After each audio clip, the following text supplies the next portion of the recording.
Today, I'll introduce you to my AK-74U, or as most of you know it, Krink or Krink-off.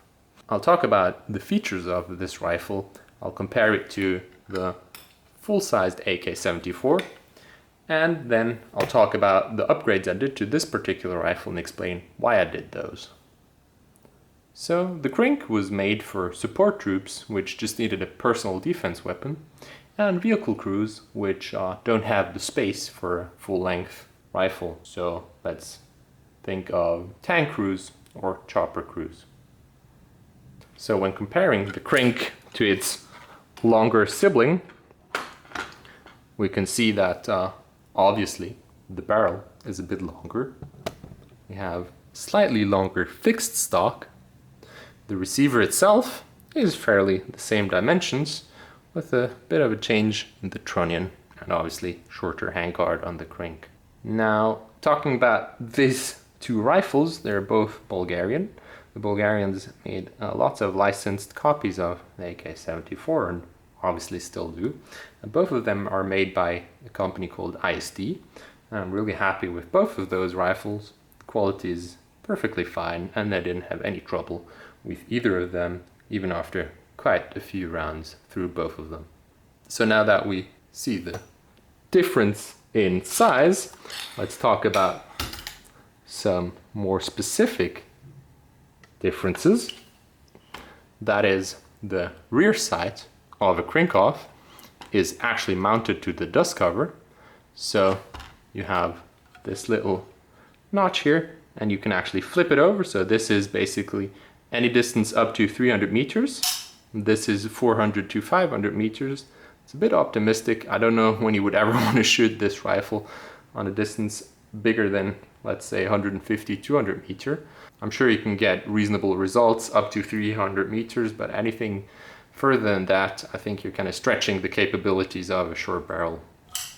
So anyhow, just to refresh, this is how, let's say, regular rear sight leaves look on any AK rifle. You can change your settings there, and it's mounted to the trunnion, not the Dustcover. So how is this done that you can actually put the rear sight leaf on the Dustcover? It's hinged here, not just slotted into the trunnion, which gives it more stability. The Dustcover itself overlaps with the receiver to just make it more rigid. And as you can see, the return spring looks a bit different, and when we peek inside, you can see that this part here is a bit different too to regular AKs. So that just gives it another contact point, so the Dustcover actually has no wobble, which is obviously needed if you have the iron sights on there. So this whole thing is hinged, it's under spring tension, which is pretty nice. And when looking inside, we have the same safety, same fire control group, basically the same bolt carrier. The charging handle is a bit smaller, and obviously the gas piston has to be shortened as well. Other than that, the ergonomics are very AK-like, as you would expect, and when using it you will feel right at home. So the AK-74 has a fixed stock, but it also comes in variations where you have this folding triangle stock. So let me just show you that in action. You press this button and fold it, and it hooks here. So now you have a really small package with lots of firepower, which makes this whole thing a very interesting option. So extending the stock, just push down here, and there you go. So one other difference, or let's say the last real difference to the full-sized AK-74 is the muzzle device. So let's first look at the 74 muzzle device. This is the thing you will see on the 74 and basically any AK-100 series. But the Krink has a bit of a different setup, and this is actually aftermarket part. So I'll show you a picture of the part it came with, or comes with, from the factory. And it's called a muzzle booster, and it's just supposedly should add more back pressure so the whole system cycles better or more reliable, which is needed because it has such a short barrel. And my testing without a muzzle device, it works perfectly fine without the booster. I think it's maybe a bit of a different story if you use it fully automatic, which I can't because this is a semi-automatic rifle. So maybe that's where it comes into play. So that's the basic features of this rifle. And now I would like to talk about the upgrades I did to this rifle.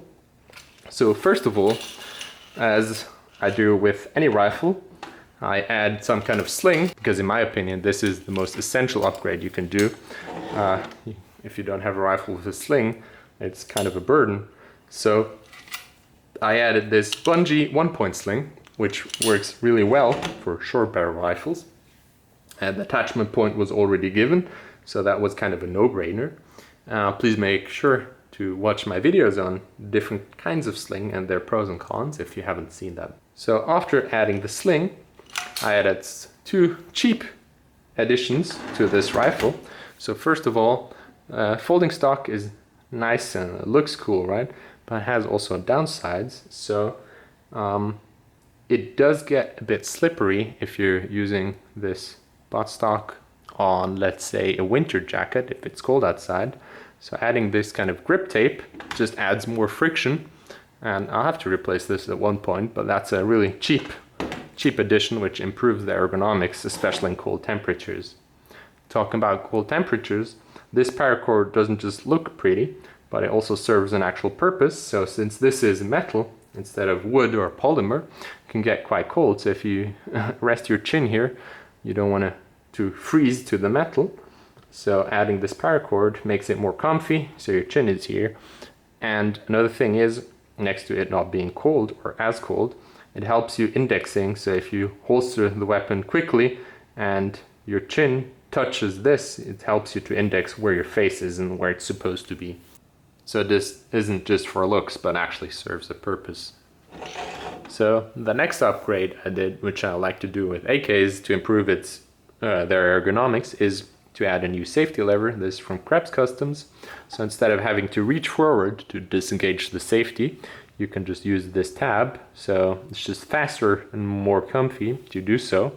And this one has a little cutout, so you can have the bolt in the rearward position locked. This is nice if you're at the range, or also for reloads. So just to make sure there's nothing in the magazine, nothing in the bolt, so you can just lock the bolt in the rearward position, insert the fresh mag, and then disengage the safety, and it will cock itself basically. So that's a nice thing to have. And the next part when it comes to ergonomic is the pistol grip of the AK. It really sucks, so that's the only thing I don't like of the AKs, which you have to change in a stock rifle. I usually use grip tape, or I add more ergonomic grip itself. So if you have a bit bigger hands than people did in, let's say, 1947, you will find those a really bad option. They're thin, not ergonomic, and kind of slippery, especially those Bakelite ones or whatever plastic this is. So this improves ergonomics. It's way more comfy and kind of looks cool. So that's aesthetics, the whole Zenitco parts. The next upgrade, talking about Zenitco, was to add some kind of rail system. I had a plastic one from, I think it was Fab Defense. I wasn't really happy with it since I wanted to mount an optic. I wanted something that is bulletproof, not polymer that kind of twists. So I added this lower and upper. And the interesting part about this setup with the B11 and B12 is that you still see the wooden handguard, which just is a really nice play between the old and the new. I really dig that, but that's obviously up to you guys to decide what you want for your rifle. So with all of this Picatinny real estate, I first added an optic. This is not by any chance the best optic you could pick. I just got a good deal, and this is quite old, so this is a Vortex Spark, but it does its jobs well, still works. And the point of adding a red dot here is just foster target acquisition. You don't want any magnified optics because this is meant for close quarter encounters. So this really helps with faster target acquisition and better situational awareness. Next part was to add a hand stop or front grip, whatever you want to call it. So if you have the rifle in your hand, since it's a rather short barrel, it's kind of nice to have something to index on or to grip on. And this is a rather specific choice. It's short and it's cut like this, so what this enables you to do is still insert magazines properly, also 45 rounders. So since the handguard is rather short and the barrel is rather short, you have problems when inserting AK mags. You have to kind of rock them in. So if you have a long front grip, you wouldn't be able to have enough clearance to actually insert them, and this has more than enough clearance even for 45 rounders, so this is a really great option. Talking about 45 rounders, here just for demonstrations purposes, I'm using the AC Unity one. Obviously most of my mags are 30 rounders, just looks cool and is fun at the range. So another upgrade is adding light. So before that I had another setup. This is really new, the Olight Valkyrie on here, and the point is not to make this some kind of night gun, it's just to increase the capabilities. Let's assume you get into a building and it's dark in there, and now you have light, not for sustained duration but just for short interventions. So what I can do is I hold the rifle like this, I can reach up with my thumb and operate the light. And for its size, so it's a really good package, low profile, easily detachable with QD. You can recharge it with USB actually, which makes it more interesting. So now I have just increased capabilities when it comes to low light conditions. The last part I added is this muzzle device. Let me show you. It's made by a company called Clogger, and they're from Switzerland, and they make pretty nice parts, also AK aftermarket parts, why I kind of like them. So this blast forward compensator just redirects all of the gas, all of the concussion, all of the flash forward. The booster kind of radiates all around, and this just directs it forward. So this makes it nicer for people standing next to you, which is a scenario if you do room clearing. And it is better if you use an optic, so instead of having the whole flare, muzzle flash, radiating in all directions, also blocking your optic, redirecting you forward actually enables you to have a low mounted optics too. So it fulfills those two scenarios, but also actually acts as a compensator too. Fast fire, I mean, it's not a big recoil weapon, especially with the caliber, but just helps with rapid fire too. Those are all the upgrades I did to this rifle. My goal was to have a really modern and powerful small personal defense weapon, which in my opinion this really achieves. It's a very nice gun with all the things you would expect, and it's small and light and quite powerful, judging by it using a rifle caliber, and you can add 45 rounders. So cool little package. I hope you enjoyed this video, and as always, have fun and stay safe.